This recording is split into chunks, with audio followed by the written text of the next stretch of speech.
control estricto y control tremendo sobre el cártel, sobre el gobierno de México. Así describió Donald Trump las características que está pasando el gobierno mexicano actualmente y en específico sobre la lucha del crimen organizado que está llevando a cabo México en su territorio. Esto en un contexto de una conmemoración con víctimas y familiares, mejor dicho, familiares de víctimas de sobredosis por fentanilo, y que a raíz de esto él iba a emprender nuevas acciones para presionar de cierta manera al gobierno mexicano. Usó varias terminologías que llaman la atención, como esto del control tremendo o de que están petrificados y que no van a trabajar. Una cuestión un tanto de impotencia por parte del Estado mexicano, y que bueno, en esta ley contra el fentanilo pues intenta reafirmar su posición contra esta droga, anunciando a la par básicamente el aumento de un 30% de aranceles contra México, ¿no? Aunque reconoció parcialmente que México ha hecho lo suyo, él dice que no es suficiente, ¿no? Entonces, pues nos enfrentamos de nueva cuenta, tocayo, a la amenaza de aumentar los aranceles contra México y a denigrar de cierta forma los esfuerzos de la política mexicana por combatir el crimen organizado. Si bien es cierto que México ha estado dando unas batallas no solo legales, sino también armadas contra el crimen organizado, el tráfico del fentanilo, sabemos que la cuestión en Tabasco ha estado muy candente, la cuestión en Sinaloa, pues, mucho de qué hablar, ¿no? Pero estructuralmente podemos ver que realmente parece que a pesar de las bajas, de los detenidos, de los confrontamientos, de que se ha parado históricamente a niveles enormes el tráfico del fentanilo, pues estructuralmente parece que no han dejado de movilizar tanto a las estructuras de los cárteles o de los grandes cárteles para esta droga, ¿no? Entonces, pues para Donald Trump ha sido muy poco, para el gobierno de la 4T ha sido un gran esfuerzo. Ellos mismos dicen que probablemente sea falta de información, que a mí me parece un poco pues ridícula esta respuesta de que a lo mejor lo dicen porque no tienen información suficiente y que van a preparar un informe y otras cosas. La verdad es que no me gustó mucho la respuesta,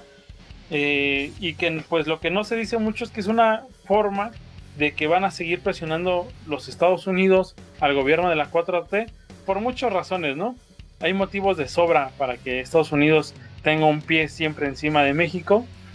Uno de ellos, y yo creo que es el más importante y de lo que hablamos hace unos programas, tocayos, es esta cuestión de los bancos, que esto ya lo señaló el Departamento de Estado estadounidense, que hay bancos donde hay socios comerciales, inversionistas o dueños propiamente, que son señalados que pertenecer a la 4T, ¿no? Romo, el gran ejemplo de esto, y que ya le dedicamos un programa, y que bueno, ahora que está la cuestión del ratón y que va a pasar probablemente poco tiempo en la cárcel y que probablemente tenga un trato especial en la cuestión de la ley gringa, pues que muchos, como el mismo Trump lo señala, muchos funcionarios están relacionados, ¿no? El crimen organizado está infiltrado prácticamente en los gobiernos y en las altas esferas del gobierno. Entonces va a ser una forma de presionar a México para que hagan lo que Donald Trump quiere. Por un lado, esta cuestión del control. Por el otro, también va a ser una amenaza a largo plazo de que el control futuro del país no se les salga de las manos a los gringos, ¿no? Entonces que puedan controlar, sí, un vecino económicamente rentable, poderoso, que les sirva a su proyecto de nación, pero que sea manejable, que no sea tampoco tan caótico. Entonces los gringos siempre van a tener la cuchara metida aquí en México, mi tocayo. Yo creo que de eso no nos vamos a poder salvar, y no nos hemos podido salvar desde hace prácticamente más de un siglo. Y que bueno, a mí me llama la atención que esto se esté dando a los días de que he estado viendo las noticias y han hablado mucho de que atrapan criminales, dan de baja criminales que se dedican o que son del rublo del lavado de dinero. Eso me llama mucho la atención porque pues justamente es como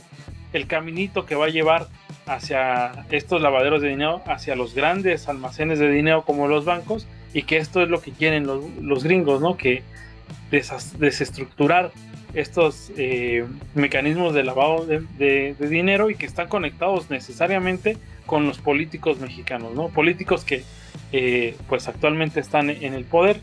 Entonces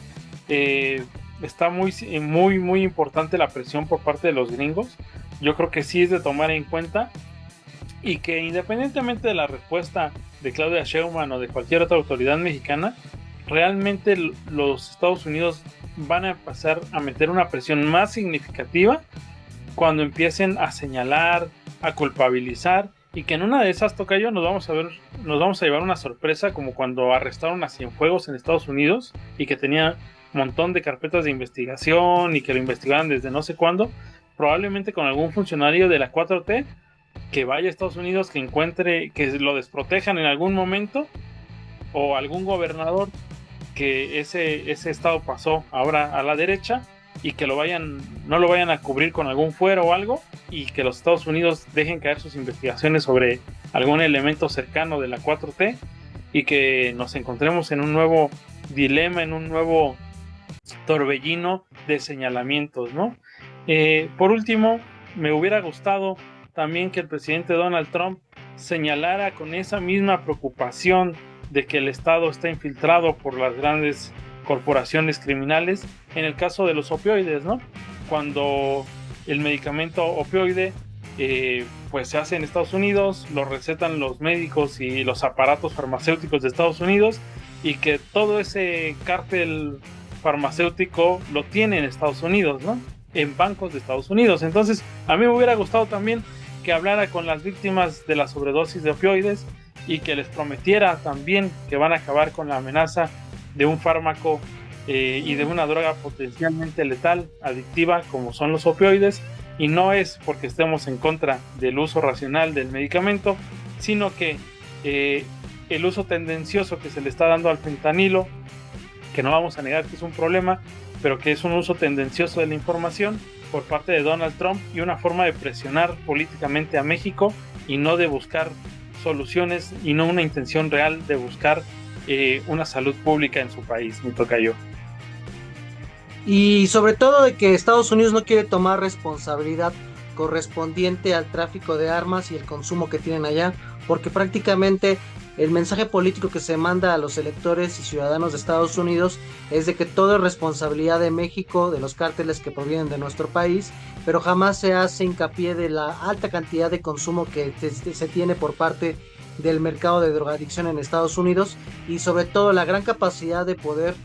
económico y de fuego que tienen los grupos del cártel de mexicanos, por la parte de la gran cantidad de droga que se compra en Estados Unidos, y sobre todo la capacidad de poder comprar armas. En Estados Unidos se calcula que prácticamente cada ciudadano tiene en promedio de 5 armas, y estamos hablando que tienen 330 millones de habitantes. Entonces, si estamos hablando que cada ciudadano tiene esta cantidad de armas, evidentemente la gran mayoría de esas armas no están al interior de Estados Unidos. Muchas de ellas son expuestas en términos de envío